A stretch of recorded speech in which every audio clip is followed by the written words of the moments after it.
से एक बार फिर से असेसमेंट हो जाएगा, तो इसलिए ठीक है। आईपीएसजी बोले ना, ये क्यों जरूरत पड़ी थी, क्या है कि बहुत सारे एरर हो रहे थे जगह जगह पे ना।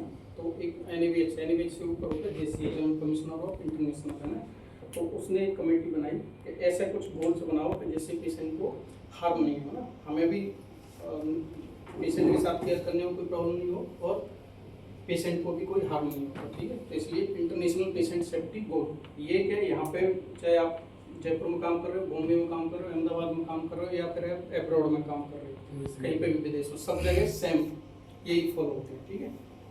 फर्स्ट वन है जैसे आइडेंटिफाई द पेशेंट करेक्टली, पहला रूल है ना।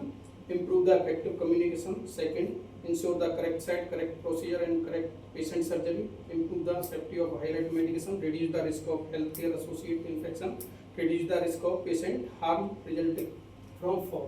ये क्या है, 6 गोल है। इसके बाद में फिर डिटेल्स है ना। फर्स्ट क्या है, आइडेंटिफाई द पेशेंट वो करेक्टली। सिर्फ सीक्वेंस में क्यों रखा है? अगर ऊपर नीचे बोल दे तो पहले मुझे इसके बाद में बता दूं, तरीका बताऊंगा ना, ये वो याद करने का भी हमें हो जाएगा। अच्छा क्वेश्चन दिया है ना, लेकिन थोड़ा सा क्या है कि एक बार पढ़ा कर फिर बाद में क्वेश्चन करते हैं तो अच्छी बात है, ठीक है। ये क्यों इसकी जरूरत क्यों पड़ी ना, जब पहले इन्फेक्शन वाला भी रख दे या ये है ना, तो ये मैं बताऊंगा आपको ना कैसे, ठीक है। आइडेंटिफाई द पेशेंट करेक्टली है ना, फर्स्ट वन है ना। तो ask for two identification include full name and medical record number है ना। पेशेंट को कभी भी हमें जैसे जज करना है ना, जैसे तो एटलीस्ट हमारे पास तो ऐसा प्रूफ होना चाहिए जिससे हम पेशेंट को जज कर सकें ना या देख सकें, ठीक है। कौन सा है, पहला आइडेंटिटी, उसका फुल नाम, शॉर्ट नहीं पूरा नाम। दूसरा ये इसमें जैसे आपका एमआरएन नंबर होता है, कुछ हॉस्पिटल में होता है यूएचआईडी नंबर। यूएचआईडी फुल फॉर्म होती है यूनिक आइडेंटिफिकेशन हॉस्पिटल नंबर है ना। ये हमारा एमआरएन नंबर जो आप लिखते हो ना, आई थिंक काफी सारे को तो एमआरएन की फुल फॉर्म भी कई बार नहीं पता होता है ना, कोई नहीं ना। तो एमआरएन की फुल फॉर्म होती है मेडिकल रिकॉर्ड नंबर है। तो हमारे पास इस तरह से ना एटलीस्ट 2 होने चाहिए जिससे हम पेशेंट को कर सकते हैं, ठीक है। क्या नहीं होना चाहिए वो मैं आगे बताऊंगा ना, ठीक है।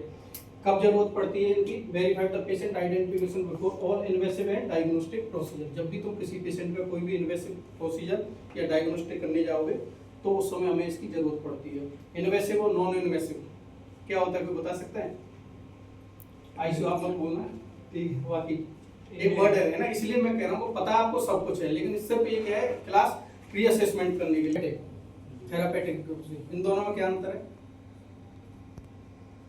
जस्ट कुछ ऐसी चीजें होती है ना जो हम असेसमेंट करते हैं, इसलिए तो आप कर रहे हैं आईपीएसजी, कितनी बात तो पढ़ ली हमने आईपीएसजी को, लेकिन कुछ ऐसे इसके अंदर आते हैं पॉइंट क्यों, ठीक है। डायग्नोस्टिक प्रोसीजर, आपको जैसे पल्मो में डॉक्टर पंकज आपको बोले हैं तो मेरे को इसमें डायग्नोस्टिक प्रोसीजर करना है, प्लूरल इफ्यूजन करना है, तो आप क्या तैयारी करो, ठीक है। तो अगर उन्होंने बोला डायग्नोस्टिक, दैट मींस आपको कुछ नहीं करना है, सिर्फ सैंपल कलेक्ट करना है और वो सैंपल भेज देना है।